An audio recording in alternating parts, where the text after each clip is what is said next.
snowstorm. Antarctica. Ice scientists are penguins. Antarctica, they're opening the abyss. That's right. We're coming from dispatch.com. We're taking it easy on this one. The headline is Everything You Need to Know About Superflower Blood Moon Lunar Eclipse. Superflower blood moon. Superflower blood moon. I wonder if that eclipse. has something to do with the festival that we heard about from. The Tulip Festival. The Tulip Festival. Superflower blood moon. Those who are up late Sunday night may be able to catch the spectacle in the sky with a very long name, a so-called superflower blood moon lunar eclipse. During this astrological event, which will begin Sunday night and carry on into the wee hours of Monday morning, the moon will receive only sunlight bent through the Earth's atmosphere and will change color over the minutes from gray to pink to orange to red, according to the USA Today. Under ideal weather conditions, the eclipse will be visible from portions of the Americas, including Greater Columbus, as well as Europe, Africa, Antarctica, and the East Pacific. But we all know that weather in central Ohio isn't always ideal. And, well, you're just blah, blah, blah, blah, blah, blah. Antarctica! Gone. Antarctica. Here's the thing. When is the midterm? Just curious. I would assume in November. I know, but what's the date of the voting? I would say the 6th. But I don't know. Because if you miss this one, there's at least another eclipse coming later this year on November 8th. And I'm sure you can see that one from Antarctica too. And the reason that we're putting this in the Antarctica update is because, Gons, we always read these news clippings on where you can catch the astrological phenomena that are happening around the world.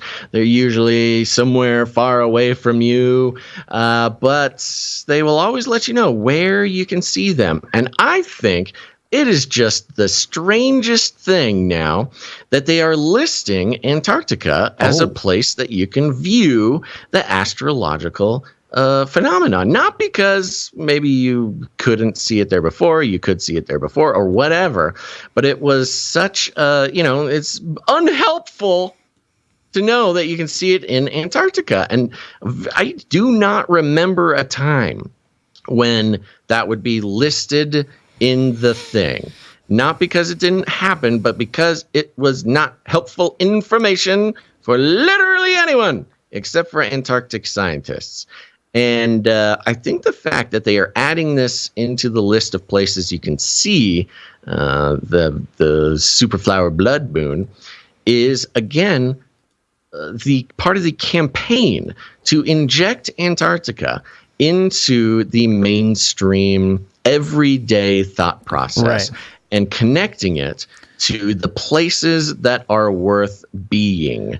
And we've already talked about, of course, Antarctica being held as a victim of climate change, B, an ideological sort of mecca for the new, for the wokeness.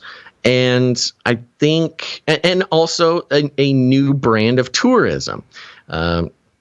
And this tourism, of course, so expensive, it's only reserved for rich white people. But, that's all wokeness. That's no different from any wokeness.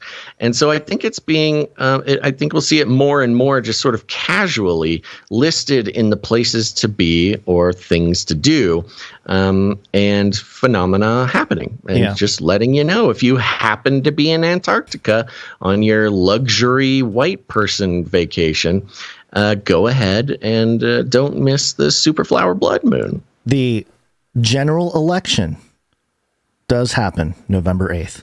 It is an eclipse day. So, I mean, I'm sure there's nothing occulty about that. It's just a coincidence. Make sure to be in Antarctica during the midterms, because it is the only place you'll be safe. Yeah. Because the second Civil War of America is coming. Right. You need a safe space. The only one left. Antarctica. The great white desert.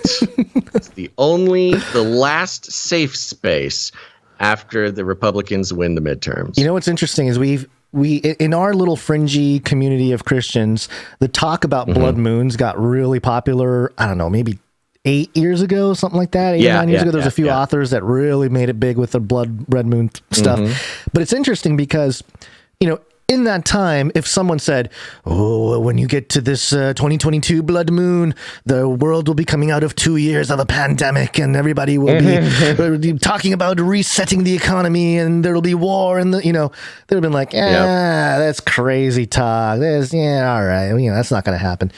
But here we are. Totally. Not that there is any actual significance to this stuff other than maybe some occultists doing rituals and trying to make things sort of line up with celestial. It means something to someone, and that's something, right? And it's usually the people that have influence, a lot of influence in this world, and perhaps a lot of money too to influence, or both, both.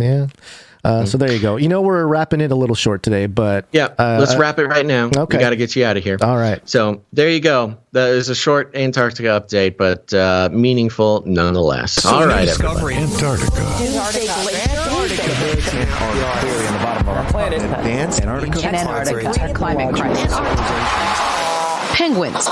Penguins and roosters.